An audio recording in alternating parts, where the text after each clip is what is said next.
3월 26일 살아계신 하나님의 말씀 열왕기하 22장 1절부터 20절 말씀으로 문이 닫히기 전에 라는 제 말씀 드립니다.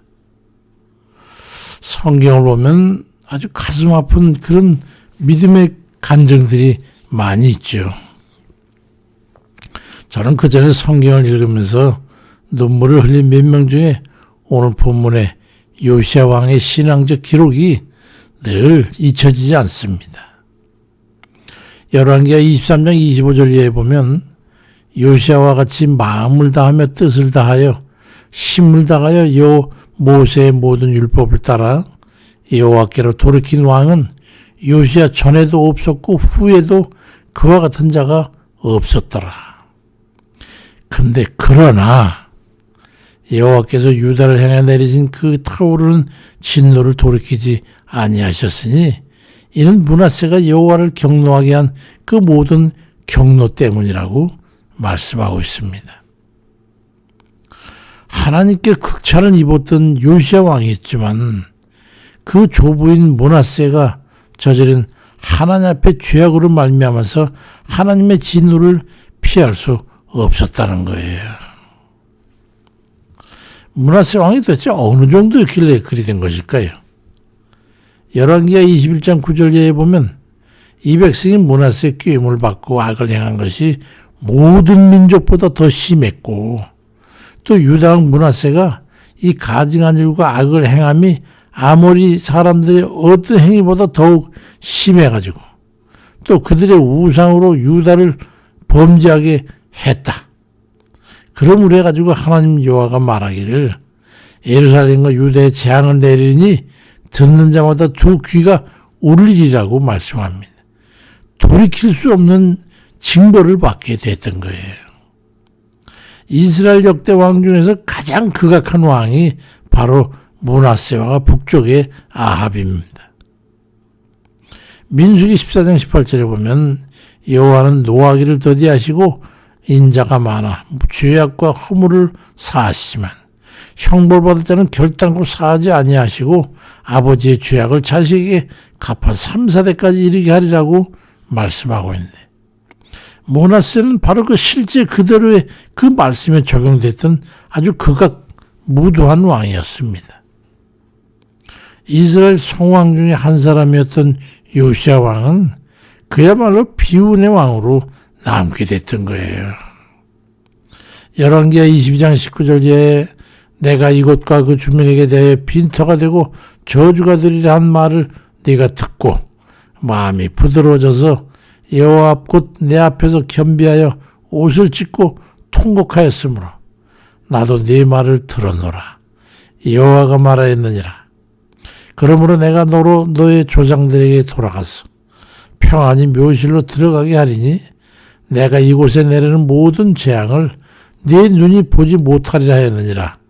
그러니 사자들이 왕에게 그 사실을 보고했다고 기록되어 있습니다.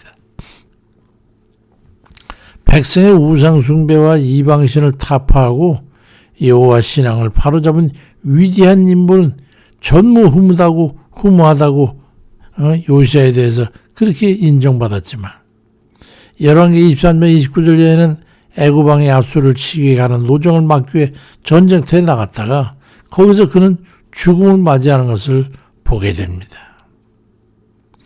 저는 신학교 2학년 초에 주님 만나 뵙고 말씀에 갈급해가지고 성경을 정신없이 읽을 때인데 단번에 읽으면서 요시야의 기록을 읽고 메모를 해놨어요.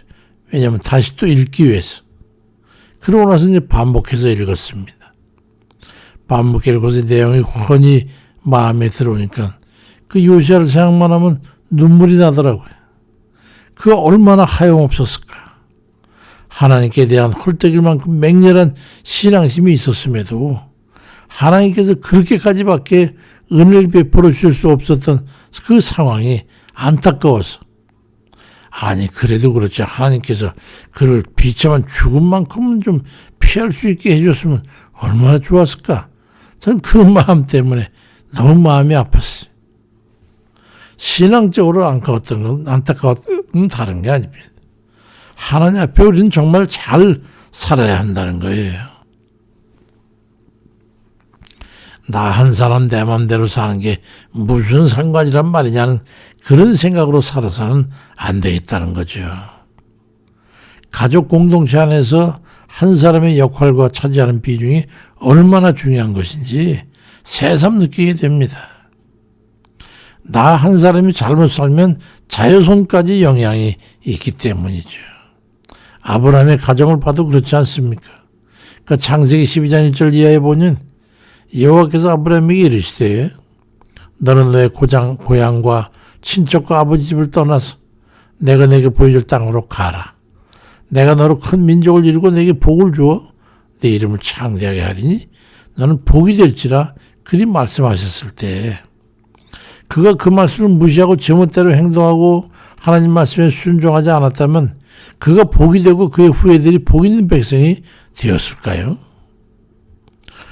그의 인생 역정을 살펴보면 고비마다 하나님 말씀에 순종하지 아니하고 자기 뜻대로 행했다면 그 또한 비참한 종말을 맞이했을 거예요. 그렇지만 그 아브라함은 하나님 말씀에 온전히 순종하고 진실한 믿음을 가지고 확신 속에 삶을 운영했을 때에 선미 이스라엘 민족의 조상이 되었습니다. 또 복의 시작이 되었던 것이죠.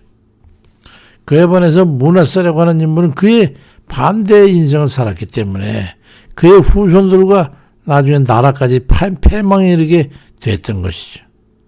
민족의 위대한 왕이었던 손자까지 비참한 죽음에 이르게 하고 모든 백성이 다 바벨론 포로로 가서 몇천 년이 넘는 2500년이 넘는 세월 동안 그들은 세계학적 흩어져서 그렇게 살게 됐던 거죠. 우리 각 개인들 그냥 평범하게 이를 데 없는 무명한 그런 존재인 것 같지만은 우리 공동체 안에서는 사랑하는 이들에게 우리가 지대한 영향을 끼치고 있다는 것을 우리는 잊지 말아야 합니다. 잊으면 안 되죠. 하나님의 복이 되기 위해서 의롭고 바른 삶을 살아야 우리도 형통한 삶이 되겠지만 우리 후손들 그리고 이어서 자손까지 다 바르게 하나님의 은혜로 살게 되는 거죠. 하나님의 기다림의 시간은 항상 열려있는 게 아님을 우리는 알아야 합니다. 우리가 살아있는 한 항상 열려있고 돌이킬 시간과 여유가 있을 것 같지만은 문은 언제 닫힐지 알고 없고 다시 열 길이 없다는 것을 알아야 합니다.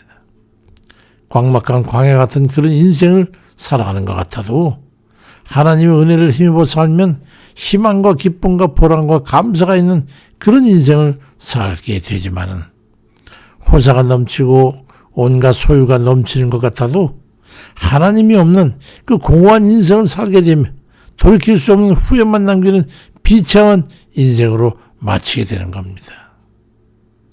자손 3, 4대까지 멸망에 이르게 할 죄악된 삶을 살 거냐, 하나님의 인자하심을 천대까지 베풀게 할 그런 삶을 살 것이냐는 거죠. 출애굽기 34장 7절에는 인자를 천대까지 베풀며 악과 과실과 죄를 용서하나 형벌을 받을 자는 결단코 면제하지 않고 아베의 악을 자손 3, 4대까지 보응하리라고 말씀합니다. 인생은 주어진 계획대로 타의에 의해서 살아가는 게 아닙니다. 자신이 선택하고 자기가 원하는 삶을 살아가는 거죠. 그리고 그 삶의 결과는 고스란히 자신이 책임지게 되는 거예요. 그리고 자기 자손까지도 그 책임이 돌아가는 거예요. 고린도후서 5장 9절에 그런즉 우리는 몸으로 있든지 떠나든지 주를 기쁘시게 하는 자가 되기를 힘쓰노라 말씀합니다. 우리가 요시야 왕처럼 주를 기쁘시게 하는 그 삶을 기꺼이 살아갈 때 하나님께서 우리에게 복을 주셔가지고 영원히 잘 돼서 영생에 이르게 하시고 범사에 또한 형통의 복을 허락하시고 우리 육신에도 건강한 삶을 주시는 것임을 우리가 깨닫고 하나님의 선하신 뜻을 따라 지켜 행하는 그런 삶을 살아가시기를 주의 이름으로 축원드립니다.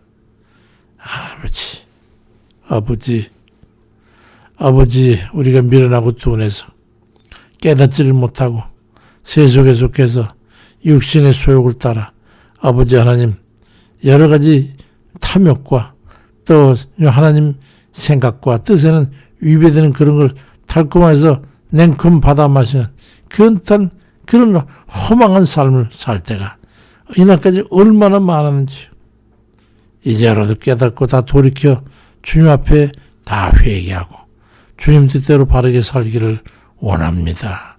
간절히 원합니다. 아버지 그 삶을 인도하시고 은혜를 베풀어 주시옵소서.